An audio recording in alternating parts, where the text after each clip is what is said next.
So we'll be looking at the Aseity of Christ, or the Aseity of God, if you don't know what that is. It means the self-existence of God. I don't know, this thing's like going crazy.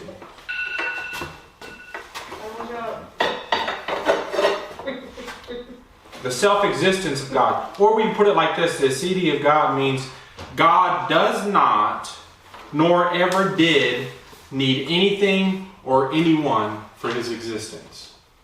So he does not need anyone for his existence, and he does not need anything for his existence. He is self-existent. That's what it means.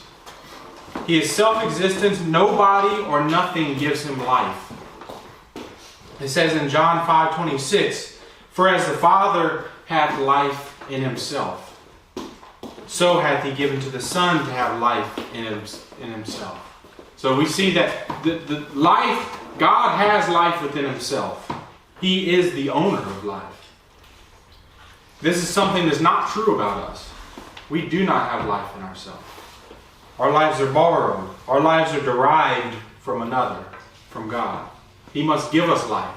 Just as if you could look back at Adam and the creation, Adam didn't have life until God breathed life into him. Just like us. We don't come into existence out of ourselves. God gives us life. God brings us in. And it's actually true, this is in my notes, but this is also true of spiritual life. That we can't bring ourselves into spiritual life. God must breathe spiritual life into us. So our lives are derived from another, but God is self-existent, meaning his life is not derived from another. He exists in and of himself and by himself. So he's not like us in that. So I have 3 points on this. The first one is the great I am. Which is funny, I was listening to some songs on random when we were coming here. Right before we got here, a song called I Am came up. But the first point is the great I am. So let's see this Aseity of God from Scripture. Obviously, I think John 5 gives us a little picture of it, with the Father having life in himself. But turn to Exodus chapter 3.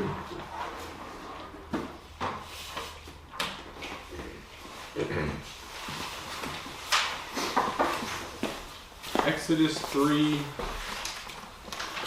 verse 14.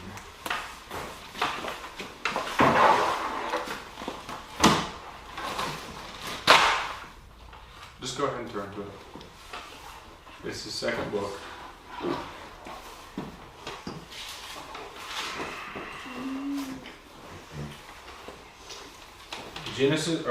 Exodus 3:14. I confused you all there for a second, didn't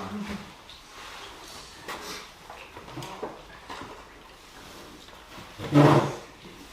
It says, well, let me read 13. "And Moses said unto God, Behold, when I come unto the children of Israel, and shall say unto them, The God of your fathers hath sent me unto you, and they shall say to me, What is his name? What shall I say unto them? And God said unto Moses, I am that I am. And he said, Thus shalt thou say unto the children of Israel, I am hath sent me unto you." I want to read a quote from John Gill on this. "This signifies the real being of God, his self-existence, that he is the being, capital B, of beings, as also it denotes his eternity and immutability, which means he does not change, and his constancy and faithfulness in fulfilling his promises. For it includes all time, past, present, and to come, and the sense is not only I am what I am at present, but I am what I have been, and I am what I shall be, and shall be what I am." The Platonists seem to have borrowed it's some Greek right here. It says ta'on from hence, which expresses with them the eternal and invariable being. And so the Septuagint version here is ha'on. That's the Greek. Septuagint is the Greek version of the Old Testament. So now the Septuagint is not inspired scripture, but it was translated by those that knew Hebrew and Greek. In the Hebrew, the word is hayah, and it means to be or to exist. That's what I am means. It means to be or to exist. This is really what God said. My name is to exist. That's what he said. I am the self-existent one. I exist outside of any influence. Now the Greek here too, it says haon. Have any of you ever heard of the study of ontology? The study of ontology is the study of being or existence. When we speak about the ontology of God, we have creeds that expound on this for us. We know about the Nicene Creed, right? God of God, light of light, very God of very God, begotten, not made, of the same substance of the Father. This is ontology of God. That's what it's talking about. That Jesus Christ is of the same substance, and this was a huge debate at the Council of Nicaea. That Jesus Christ is of the same substance of the Father. It's talking about their ontology, their being. So what does this mean to us? Well, ontology comes from the Greek word here in Exodus 3:14, on. When it says haon in the Septuagint, it's actually in English, it would be translated the being. With capital B. The being. That's what he is. That's when you're talking about God. When he says, I am, he says, I am the being.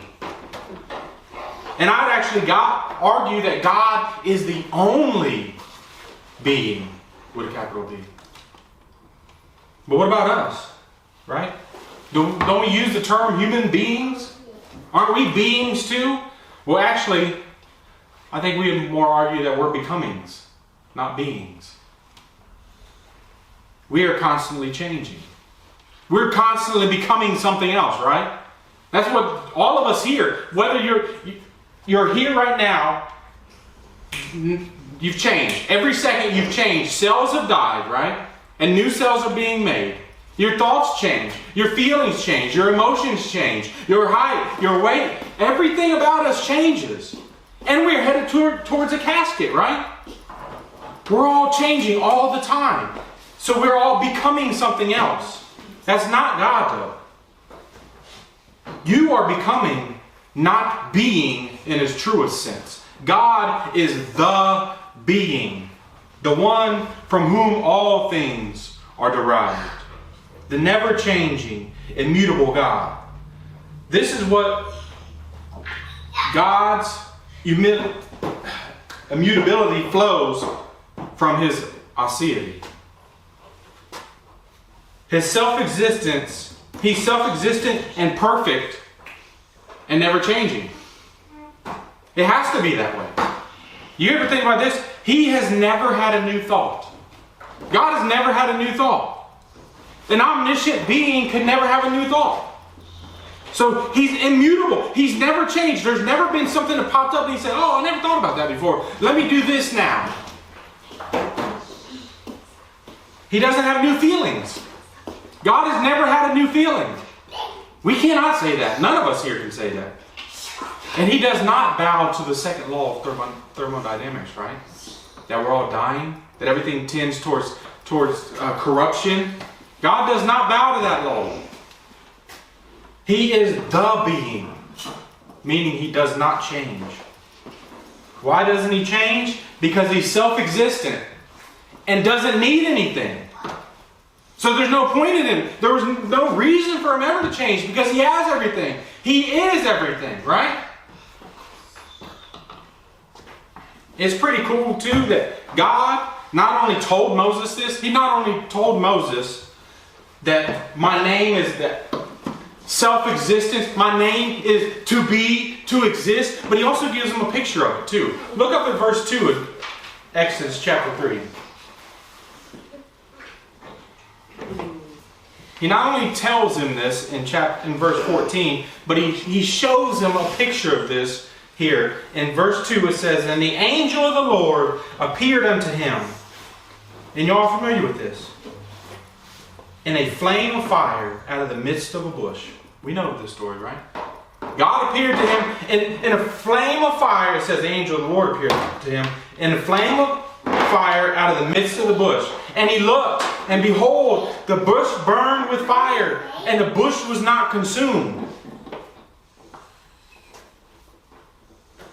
Now this, I said it correctly. I corrected myself, but I said it correctly. This is God. This isn't just some angel. This is God that's there at that bush. Look down at verse 4.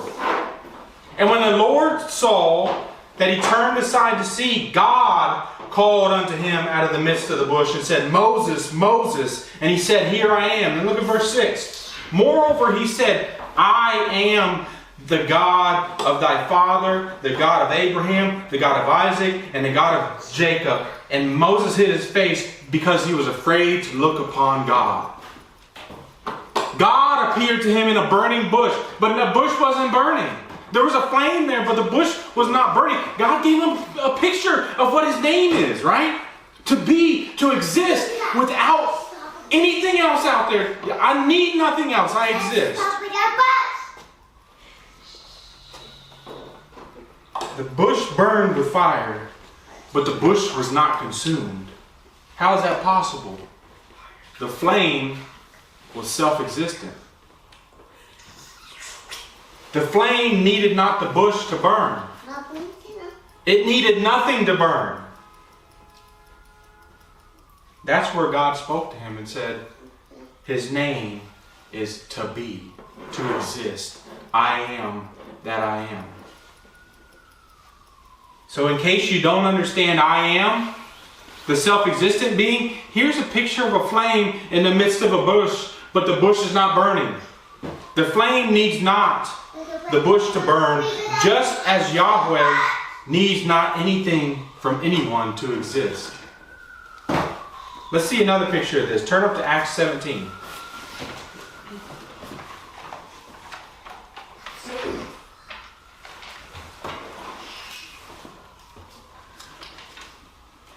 Acts 17, verse 22.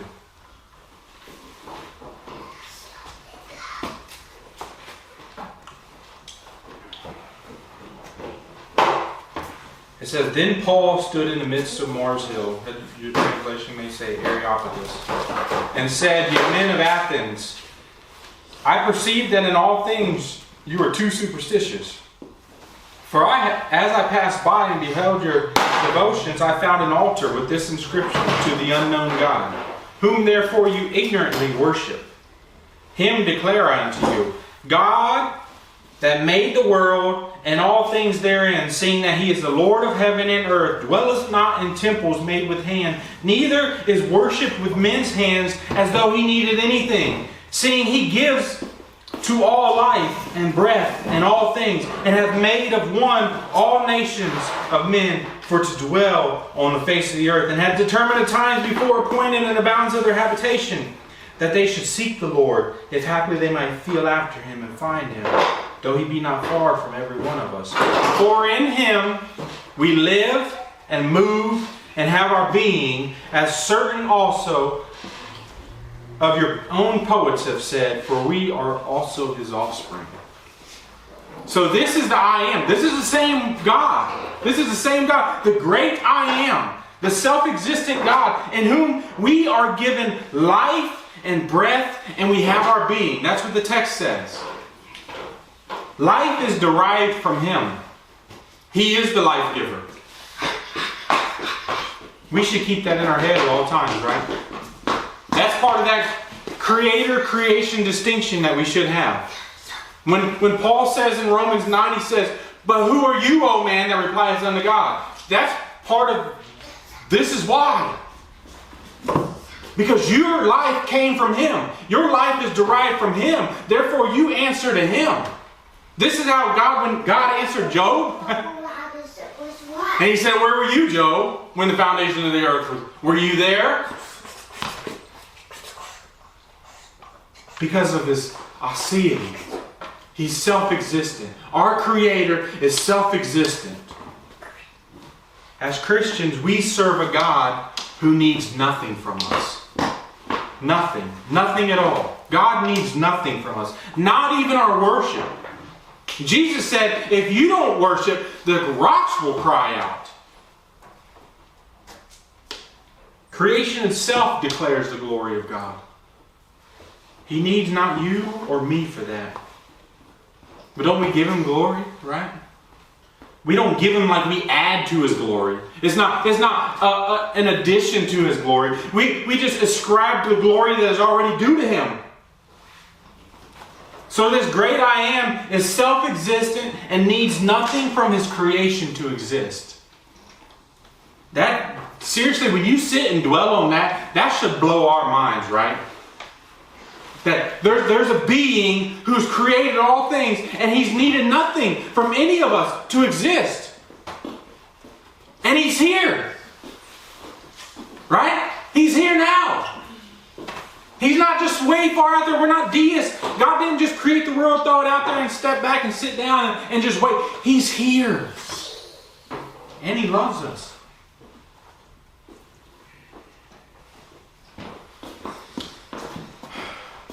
God, this great I Am, is self-existent, needs nothing from His creation to exist. Nor could we add anything to Him. Even if we wanted to, we couldn't add anything to God. He's perfect in all His attributes and needs nothing from us. Listen to this. God could have existed in all of eternity and never created anything and still be perfect. For all of eternity. He could have never created time and just stayed perfect in His being. However, He chose not to. But not like we would think. Like He just thought of something new. But from eternity past, He chose not to. It's past our mind and our language to think of how God worked in eternity past, right? God always planned to do that. From eternity past. And yet He could have existed forever without us and still be perfect and still be self-existent. The second point here is Jesus declares Himself to be the great I Am. This great I Am that we just saw in Exodus chapter 3, Jesus declares that of Himself. This man, Jesus, displays that this I Am is Himself. I'm sure we've heard of the I Am statements in the book of John, right? And I don't think that we can argue in those statements that Christ is pointing back to Exodus 3:14. I am that I am. There's 7 I Am statements, and they go as follows. We're not going to turn to them. He says, I am the bread of life. I am the light of the world. I am the door. I am the good shepherd. I am the resurrection and the life. I am the way, the truth, and the life. And I am the true vine. Jesus says all those about Himself. They are clear claims to deity, saying, I am that I am. The same one that appeared to Moses in the bush is me. Yet there's still two more I Am statements in John, though they're a little different. These are the ones I want to look at real quick. John chapter 8 and verse 58.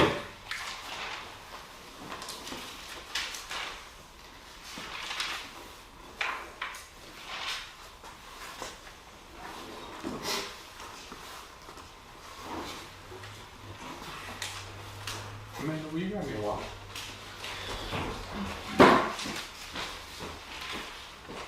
Do you mind reading that first there, Rob? Verse 58? Sure. Jesus said to them, truly, truly, I say to you, before Abraham was, I am. This is talking about Jesus, talking about Himself. Again. You think in this statement He wasn't saying, you know the burning bush. That was me. Before Abraham was, I am. And then turn up to John 18.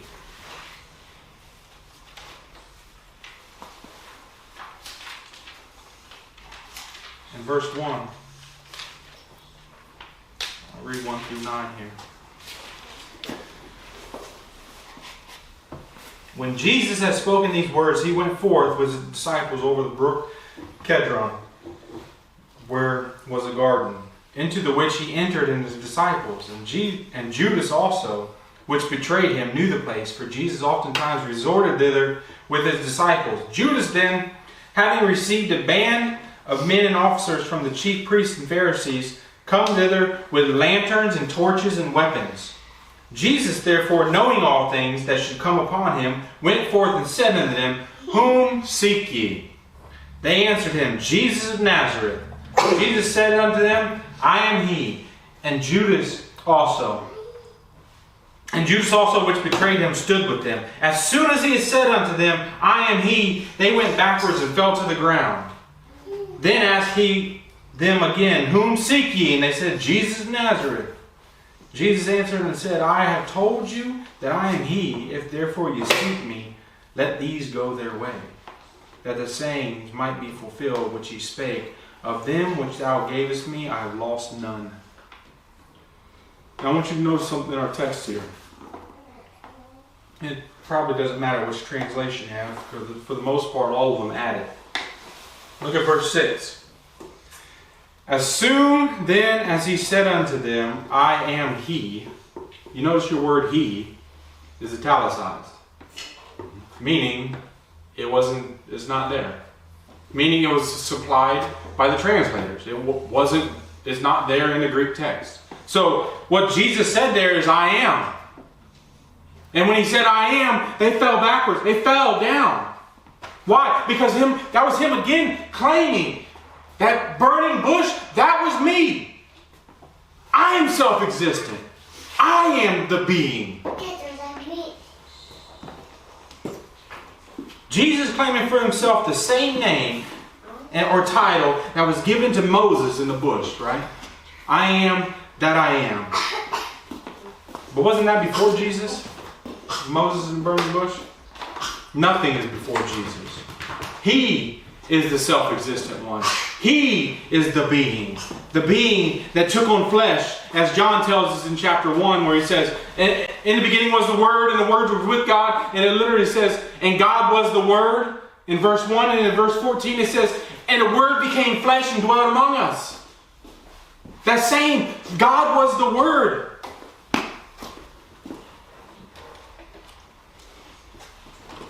Let's look at one more verse.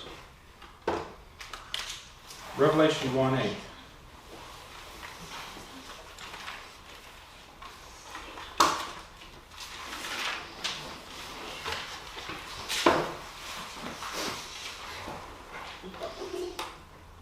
Will you read that? Zach, you there? Yeah, this is NASB. It says, I am the Alpha and the Omega, says the Lord God, who is and who was and who is to come, the Almighty. So the beginning and the ending one. KJV. KJV's probably wrong with that one. But I am the Alpha and the Omega. In other words, I am the first and I am the last, right? Alpha is the first letter in the Greek alphabet. Omega is the last letter of the Greek alphabet. I am the whole thing. From first to last. From beginning to end. I am. That's what, and this is the words of Christ. Saith the Lord. He is saying, I'm the first and the last, the beginning and the end. He says the same thing in Revelation 21:6 and Revelation 22:13. But there's more to this than an I am statement, but also a statement of being the first, the last, the Alpha, the Omega, the beginning, and the end. This language is taken from Isaiah. Listen to this. Isaiah 44:6. Thus saith the Lord, the King of Israel, and his Redeemer, the Lord of hosts.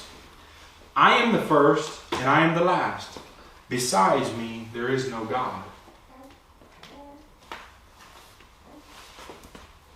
This is talking about Yahweh, right? In Isaiah 44, clearly talking about Yahweh. It's used twice in there.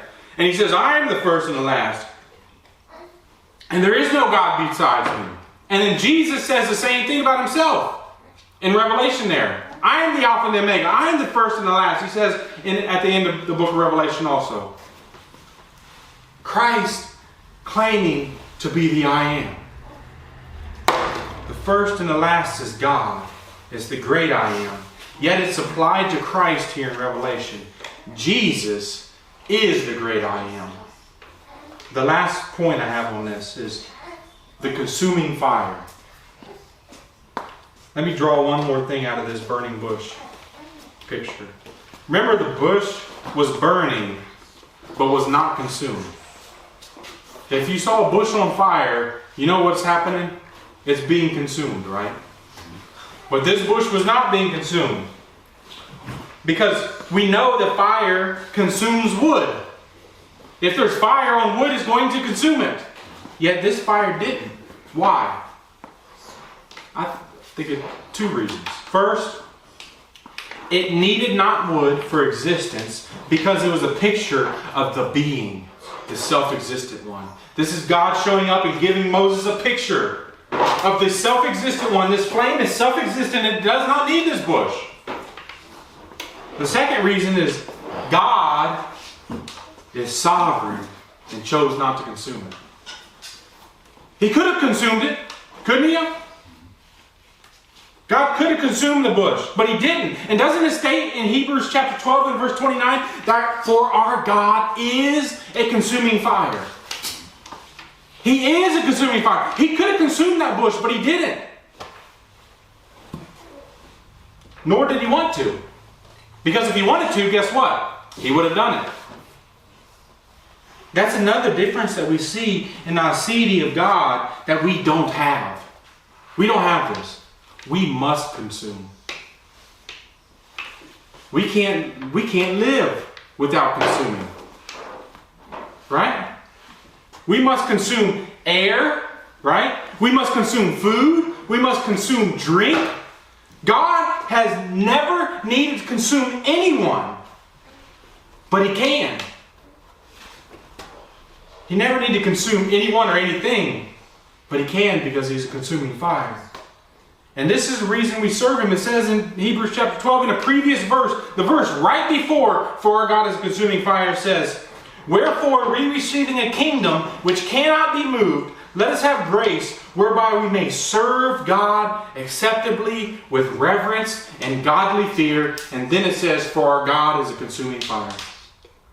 So we serve God because our God is a consuming fire. And he can consume if he wants to, if he desires to. But he does not need to. That's a big difference between us and him. We need to consume. So application will be a little bit different because I don't really have points of application. It's not because I was not well studied, it's because I did not want to. The application is going to be us discussing application. But I do want to say this before we get into it. God needs nothing from us. Nothing. He's self-existent. However, we need everything from God. And everything that you have is only because God has decreed it and has given it to you. So what should that mean?